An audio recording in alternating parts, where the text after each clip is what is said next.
ఆ, కానాను స్త్రీ చేసినటువంటి ప్రార్థనను ఒకసారి మనము అంటే ఆమె చేసినటువంటి ఒక మనవి ఏ విధంగా మనవి చేసిందో మనం ఇక్కడ చూడొచ్చు. మత్తయి సువార్త 15 అధ్యాయము 21 నుంచి మనము చూసినట్లయితే కానాను స్త్రీ యొక్క ఆ కుమార్తె దెయ్యము చేత దెయ్యం పట్టి పీడింపబడుతున్నట్టుగా మనం చూస్తూ ఉన్నాం. తర్వాత అక్కడ ఆ విధమైన పరిస్థితి ఏర్పడిన తర్వాత ఆమె యేసు ప్రభు దగ్గరకు వచ్చి ఆమె కేకలు వేస్తూ ఆమె ఆ ఒక తన కుమార్తెను విడిపించమని కేకలు వేస్తూ ఆమె అడగటం అనేది జరిగింది. ఇదంతా కూడా మనం అక్కడ చూడవచ్చు. అప్పుడు చివర్లో మనం చూసినట్లయితే అందుకు యేసు, అమ్మ నీ విశ్వాసం గొప్పది, నీవు కోరినట్టే నీకు అవునుగాక అని ఆమెతో చెప్పారు. ఆ గడియలోనే ఆమె కుమార్తె స్వస్థత నొందినట్టుగా మనం చూస్తున్నాం. అంటే దెయ్యం చేత బహుగా పీడింపబడుతున్న ఆమె ఒక గడియలోనే, అంటే ఒక సెకండ్లోనే లేదా ఒక మినిట్లోనే ఏమైపోయిందంటే ఆమెకు స్వస్థత దొరికింది. ఆమెను ఆ దురాత్మ శక్తులు విడిచి వెళ్ళిపోయాయి. కాబట్టి ఇక్కడ మనము 2 విషయాలు మంచిగా స్పష్టంగా ఈరోజు వీడియోలో మనం అర్థం చేసుకుందాం. దీనికి డయాగ్రామ్గా మీకు అర్థం చేయించడానికి నేను మీకు ఎదుట పెడుతూ ఉన్నాను. చాలా సందర్భాల్లో మనం ఏం చేస్తూ ఉంటామంటే ఈ యొక్క దురాత్మ శక్తుల చేత పీడింపబడుతున్నప్పుడు మనము ప్రార్థించే విషయంలో చాలా నిర్లక్ష్యం వహిస్తూ దురాత్మ శక్తుల చేత నన్ను విడిపించమని దేవునికి ప్రార్థించడంలో చాలా నిర్లక్ష్యం చేస్తూ ఉంటాను. కొంతమందికి ఎలా ఉంటుందంటే చాలా ఏళ్ళ నుంచి దురాత్మ శక్తులు వాళ్ళని పీడిస్తున్న కారణాన్ని బట్టి వారి శరీరం లేదా మానసికంగా కానీ శారీరకంగా కానీ వాళ్ళు అలవాటు పడి ఉంటారు. అలవాటు పడిన కారణాన్ని బట్టి వీళ్ళు ఏమనుకుంటారంటే ఇంతే కదా అన్నట్టుగా వీళ్ళు ఏం చేస్తారంటే ఆ ఒక దురాత్మ శక్తుల యొక్క పీడింపును లేదా ఆ దాడుల్ని లేదా ఒక ఏదైతే సాతాను శక్తులు చేసే పనులు ఉన్నాయో వాటిని లైట్గా తీసుకుంటారు.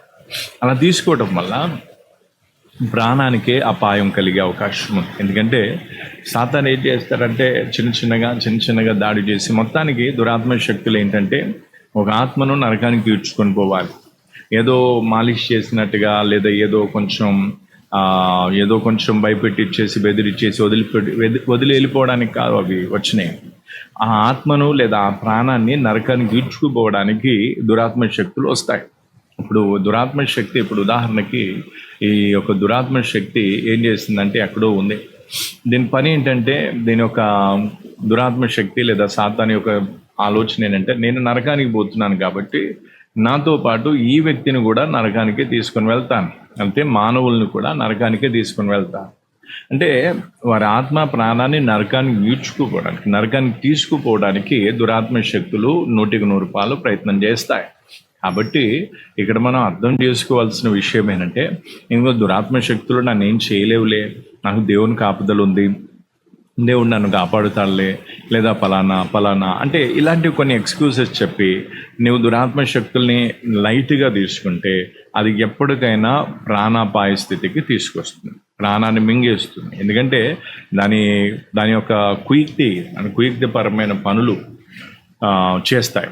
కాబట్టి ఇక్కడ అర్థం చేసుకోవాల్సింది ఏంటంటే దురాత్మ శక్తి నుంచి పూర్తిగా విడిపింపబడటానికి దేవుని ఎదుట నువ్వు ప్రార్థన చేయాలి. ఇప్పుడు ఏ విధంగా అయితే కానాను స్త్రీ తన కుమార్తె కోసం ప్రార్థించింది, ఆ విధంగా ఒక విశ్వాసి దురాత్మ శక్తి చేత పీడింపబడుతున్నప్పుడు ఒకవేళ ఇన్ కేస్ కొన్నిసార్లు అదేం చేస్తుందంటే ఈ వ్యక్తిని మభ్యపెట్టడానికి, అంటే నువ్వు బాగానే ఉన్నావు అని చెప్పడానికి కూడా ఇదేం చేస్తుందంటే అంతగా పీడించకపోవచ్చు, ముందులాగా పీడించకపోవచ్చు, కొంచెం స్నేహంగా లేదా కొంచెం నీకేదో మేలు చేసినట్టుగా కొన్ని విషయాలు కొంతమందికి ఎలా ఉంటుందంటే కొన్ని విషయాలు కూడా చెప్తాయి అవి. అంటే నువ్వు అక్కడికి పోతే నీకు పని దొరుకుతుంది, నువ్వు ఇక్కడికి పోతే నీకు ఇది జరుగుతుంది, లేదా నీకు ఇది జరుగుతుంది, అంటే కొంచెం మేలు చేసినట్టుగా, అంటే కొంచెం ఏదో ఉపకారం చేసినట్టుగా ఇవి నటిస్తాయి, పని చేస్తాయి. అయితే వీళ్ళు ఏం చేస్తారంటే సరే ఈ దురాత్మ శక్తులు ఉండటం బట్టి నాకేం నష్టం జరగట్లేదు, ఈ దురాత్మ శక్తి నాకేం చేస్తుంది నేను చెప్పి అంటే నాకు నాకు ఆదాయం కోసం, పని కోసం చెప్తుంది, ఆ డబ్బు కోసం చెప్తుంది, లేదా ఏమైనా కళల ద్వారా లేదా ఇంకేదో ఏవో చూపించేసి అవి నిజంగా జరిగి సందర్భాలు కూడా ఉంటాయి. అయితే ఇలాంటి సందర్భంలో చాలామంది ఏం చేస్తారంటే, సరేలే దీనివల్ల నాకేం ప్రాబ్లం అన్నట్టుగా నిర్లక్ష్యం చేస్తారు. సాతాను కూడా అదే కోరుతాడు, ఎందుకంటే దురాత్మ శక్తులు కూడా అవే కోరుతాయి. ఎందుకంటే నువ్వు దీన్ని పట్టించుకోవద్దు, దీన్ని వెళ్ళగొట్టవద్దు, ఇది నీలోనే ఉండాలి.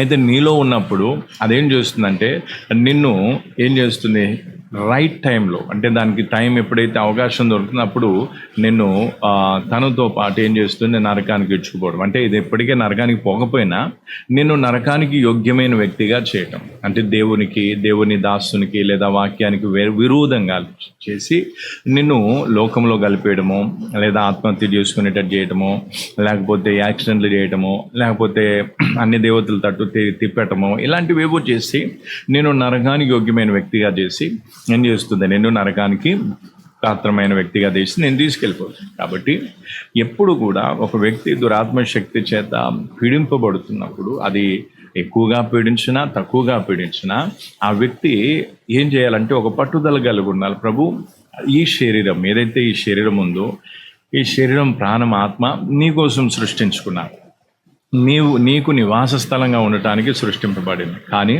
ఇది నేను రక్షింపబడినప్పటికీ నేను ఎంత పవిత్రంగా ఉండాలో అంత ఉండని కారణాన్ని బట్టి ఇదిగో ఈ దురాత్మ శక్తి నాలోనికి వచ్చింది, నేనే వాటికి చోటిచ్చాను. కాబట్టి దీని నుంచి నాకు విడుదల కావాలి అని దేవుని ఎదుట పట్టుదలతో మనం ఎప్పుడైతే ప్రార్థిస్తామో అప్పుడు దేవుడు మన పట్టుదలను చూస్తాడు.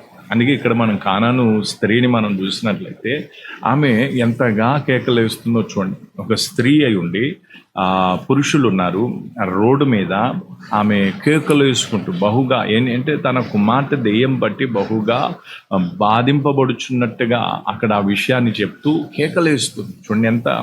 అయితే శిష్యులు కూడా ఏమంటున్నారు, ఆమెను వెలగొట్టేద్దాం, ఆమెను పంపించేద్దాం అన్నప్పుడు యేసు ప్రభు కూడా ఏం చేయలేదు, ఆమెను పట్టించుకోకపోయినా కూడా అయినా కూడా యేసు ప్రభు వెనక ఆమె పడి మొత్తానికి ఆమె కోరింది ఏదైతే అనుకుందో అది జరిగేటట్టుగా దేవుని ఎదుట, ప్రభు ఎదుట ప్రార్థించింది, మొరపెట్టింది. అలాగే ఈరోజు మనం కూడా విశ్వాసంతోనూ పట్టుదలతోనూ ప్రార్థన చేయాలి. దేనికోసం ప్రార్థన చేయాలంటే, నీవు ఈ దురాత్మ శక్తి నుంచి విడుదల పొందే రీతిగా ప్రార్థన చేయాలి. ఈరోజు చాలామంది ఏం చేస్తారంటే, ఆ దురాత్మ శక్తి ఏం చేస్తుందిలే అన్నట్టుగా లైట్గా తీసుకున్నా. అలా తీసుకోవద్దు. పాస్టర్ ఉన్నా, నేను ఒక మనిషిని, నేను ప్రార్థన చేస్తుండొచ్చు. నేను ప్రార్థన చేసినప్పటికీ నీవు ఒకవేళ వాటికి చోటిచ్చి కూర్చుంటే అది ఏమైనా చేయగలుగుతుంది. కాబట్టి దేవుడైనా సరే, దేవుని సేవకుడైనా సరే, నీవు ఎప్పుడైతే దేవునికి వాక్యానికి లేదా ప్రార్థనతనిస్తూ నువ్వు దేవుని వైపు తిరిగి దేవుని సహాయం తీసుకుంటేనే నీకు మేలు కలుగుతుంది. కాబట్టి ఈరోజు చాలామంది ఏం చేస్తారంటే దురాత్మ శక్తుల్ని లైట్గా తీసుకుని అవి నన్ను ఏం చేయలేవు అన్నట్టుగా. కానీ ఇక్కడ ఏం జరుగుతుందంటే ఖచ్చితంగా ఈ దురాత్మ శక్తులు నిన్ను లేదా నీ ఆత్మను నరకానికి ఈడ్చుకుపోయే రీతిగా పనిచేస్తుంది. ఇది మాత్రం పక్కా గుర్తుపెట్టుకోవాలి. రేపటి దినాన ఎదుగో మేము దురాత్మ శక్తుల చేత పీడింపబడ్డాం, తర్వాత మేము ప్రార్థించాం, దేవుడు మమ్మల్ని విడిపించలేదు, లేదా మాకు ఇలా జరిగింది, మాకు అలా జరిగింది, ఇలాంటి మాటలు మాట్లాడే ప్రయోజనం లేదు. దేవుడు ముందు నుంచి హెచ్చరిస్తూనే ఉన్నాడు, నీకు ఆ దురాత్మ శక్తి నుంచి విడుదల పొందేంత వరకు నువ్వు పట్టుదలతో ప్రార్థన చేయాల్సిందే, విశ్వాసంతో ప్రార్థన చేయాల్సిందే. కొంతమందికి విశ్వాసం ఉండదు. వాళ్ళు ఏం చేస్తారంటే, ప్రార్థన చేస్తే దేవుడు ఇవ్వలే, ఇప్పుడే ఇన్ని ఏళ్ళ నుంచి పీడించిన ఈ శక్తి ఇప్పుడే ఏం పోతుందిలే. అరే, అక్కడ కానాను స్త్రీ ఒక కూతురు ఇంకో మాట ఎన్ని ఏళ్ళ నుంచి పీడింపబడుతుందో మనకు తెలియదు, కానీ ఎంతగానో బాధింపబడుతున్న ఆమె ఒక గడియలోనే బాగుపడినట్టుగా మనం చూస్తాం. ఎప్పుడు విశ్వాసంతో మనం దేవునికి, పట్టుదలతో మనం దేవునికి ప్రార్థించినప్పుడు ఖచ్చితంగా ఈ దురాత్మ శక్తుల నుంచి విడుదల పొందటం అనేది, అది ఎంత పెద్ద శక్తి అయినా సరే వాటి నుంచి విడుదల పొందటం అనేది పెద్ద సమయం పట్టదు. మనం బైబిల్లో ఇంకా చాలా వచనాలు మనం చూస్తే మనం ఎక్కువ సమయం పట్టకుండానే తొందరలోనే చాలామంది బాగుపడినట్టుగా మనం చూస్తున్నాం. కాబట్టి ఈరోజు నీకు కావాల్సింది ఏంటి? ఒక దురాత్మ శక్తి చేత పీడింపబడుతున్న వ్యక్తి చేయాల్సింది ఏంటంటే పట్టుదలతో ప్రార్థన చేయాలి, విశ్వాసంతో దేవునికి ప్రార్థించి, ప్రభు నాకు ఇది వద్దు, నాలో ఇది నివాసం ఉండటానికి వీల్లేదు, ఇది నన్ను పీడించడానికి వీల్లేదు, లేదా ఇది నన్ను ఆవరించడానికి నన్ను తన వశంలో తీసుకోవడానికి వీల్లేదు. ప్రభు, నేను నీ సొత్తును, నేను నీ బిడ్డను, నీ సృష్టిని అని దేవుని ఎదుట కన్నీరుతో మనం ప్రార్థించినప్పుడు, భారంతో విశ్వాసంతో ప్రార్థించినప్పుడు దేవుడు ఖచ్చితంగా విడిపిస్తాడు.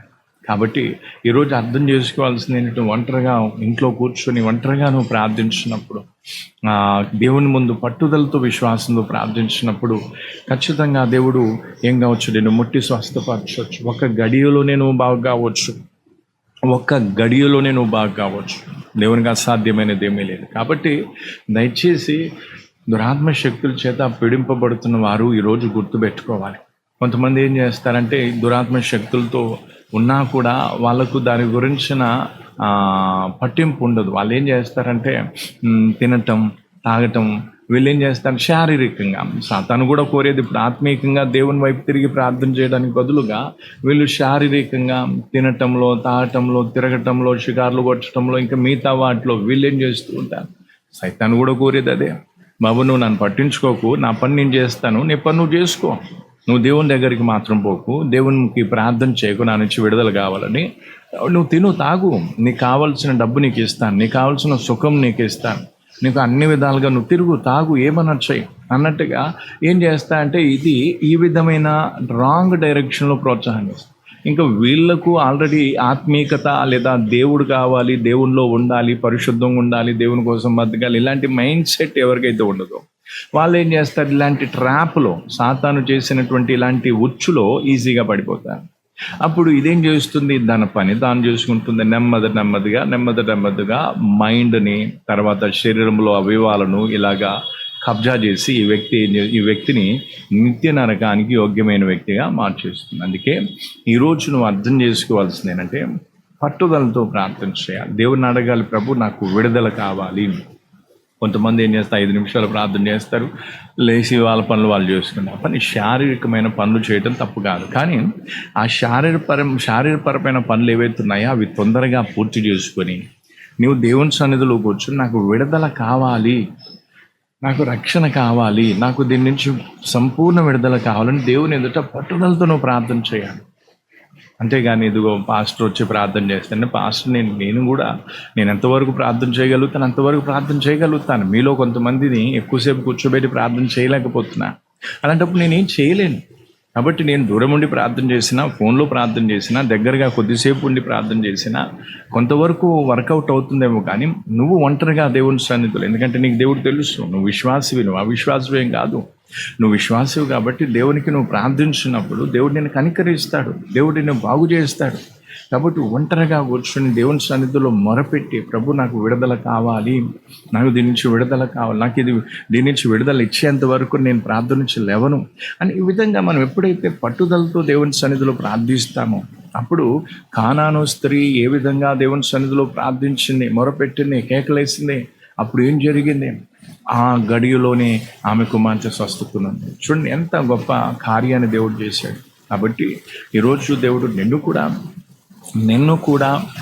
విడిపించాలనుకుని ఒక గడియలోనే నిన్ను స్వస్థపరచాలనుకుంటున్నా. నువ్వు సిస్టర్ అయినా, బ్రదర్ అయినా, నీ కండిషన్ ఎలాంటి స్థితిలో ఎన్ని దుష్ట ఆత్మలు పట్టి పీడిస్తున్నా సరే, వాటన్నిటి నుంచి కొన్ని అవి ఏ రకమైన దురాత్మ శక్తులైనా సరే, వాటన్నిటి నుంచి ఒక గడియలోనే దేవుడు నేను స్వస్థపరచగలడు. కాకపోతే నీవు విశ్వాసంతోనూ పట్టుదలతోనూ ప్రార్థించాల్సిన అవసరం ఉంది. కాబట్టి ఈ రోజు నుంచి నువ్వు పట్టుదలతో, విశ్వాసంతో దేవునికి మొరపెడుతూ ఉండు. ఖచ్చితంగా దేవుడు తొందరగా నిన్ను ముట్టి బాగు చేస్తాడు, స్వస్థపరుస్తాడు. కాబట్టి దయచేసి నిర్లక్ష్యం చేయకు, సాతాను యొక్క కుయుక్తికి మోసపోకు, శరీరపరమైన విషయాలు. అందుకే కొంతమంది, ఇప్పుడు ఉదాహరణకి పని చేసుకోవడానికి వెళ్ళావు, లేదా కూలో నాలో ఏదో ఒక పని చేసి ఇంటికి వచ్చిన తర్వాత మళ్ళీ జల్సాలు చేయటం, టీవీలు చూడటం, సీరియల్ చూడటం, తర్వాత మజాకులు ఆడటం, ఫోనుల్లో ఏం చేయడం, ఇంకేదో చేయటం, భార్యతోనో భర్తతోనో సరసాలాడటం, లేకపోతే పిల్లలతో ఆటలాడటం, ఇవన్నీ ఎందుకు అంటే వీరికి సంపూర్ణంగా విడుదల పొందాలని మనస్తత్వం లేదు. ఇలాంటి వారు ప్రాణాపాయ స్థితిని, అంటే తమ ప్రాణానికి తామే హాని కలిగించుకునే రీతిగా ప్రవర్తిస్తుంటారు. అయ్యో నా పరిస్థితి బాగాలేదు కదా, ఇదిగో నేను ఏదో బతకడానికి నేను తింటాను, ఇదిగో నా అవసరాల కోసం ఏదో చిన్న పని చేసుకుంటాను, పని చేసుకున్నప్పుడు కూడా ప్రభువా దేవా తండ్రి అని ప్రార్థించడం, తర్వాత ఇంటికి వచ్చిన తర్వాత ఒంటరిగా కూర్చొని ఎంత సమయం వీలైనంత వరకు సమయాన్ని దానికోసం ప్రార్థనలో కేటాయించి నాకు విడుదల కావాలి ప్రభు, నాకు విడుదల కావాలి, నాకు విముక్తి కావాలి, ఈ విధంగా ప్రార్థించాను. కొంతమంది ఏం చేస్తారు, ఇదిగో నేను చిటికలు ఇట్లా చేసి చిటికలు వేసుకుంటే ఏమంట, ఇదిగో నేను దుష్టాత్మలను కంట్రోల్ చేస్తున్నాను. అది నిన్ను పిచ్చోడిని చేస్తుంది, నిన్ను సిస్టర్నైనా బ్రదర్నైనా వెర్రోలని చేస్తుంది. దాన్ని నువ్వు కంట్రోల్ చేయడం కాదు, అది నిన్ను కంట్రోల్ చేస్తుంది. అందుకే నిన్ను గాలికి తిప్పి ప్రార్థన చేయకుండా వాక్యం వినకుండా నిన్ను మోసం చేస్తుంది. నీకే మళ్ళీ చెప్తున్నాను, దురాత్మ శక్తుల చేత పీడింపబడుతున్న వాళ్ళారా, నేను యేసుక్రీస్తు నామములో మిమ్మల్ని హెచ్చరిస్తున్నాను. మీ ప్రాణానికి మీరే పూచి అవుతారు, బాధ్యులు అవుతారు చెప్తున్నాను. నేను ఎన్నోసార్లు నా వంతు నేను ప్రయత్నం చేశాను. మీ వంతు కూడా మీరు ఒంటరిగా కూర్చొని విశ్వాసంతో మీరు ప్రార్థించినట్లయితే దేవుడు ఒక గడియలోనే మిమ్మల్ని స్వస్థపరుస్తాడు. ఇది నేను యేసుక్రీస్తు నామములో ఇచ్చే 100% హామీ. కాబట్టి నీవు చేస్తుంది ఏంటి, ఒకసారి నిన్ను పరిశీలించుకో, ప్రార్థించు, పట్టుదలతో విశ్వాసంతో నువ్వు ప్రార్థించి విడుదల పొందటానికి ఒక గడియలోనే లేదా అతి త్వరలో విడుదల పొంది దేవుని మహిమార్థమే, దేవునికి జీవం గల దేవునికి ఆలయంగా ఉండటానికి నువ్వు అప్పగించుకునే రోజు రావాలని, అట్టి జీవితాన్ని నువ్వు జీవించాలని నేను ఆశపడుతూ నేను ఈ మాటల చేత మిమ్మల్ని హెచ్చరిస్తూ ఉన్నాను. ప్రభు మిమ్మల్ని దీవించును గాక.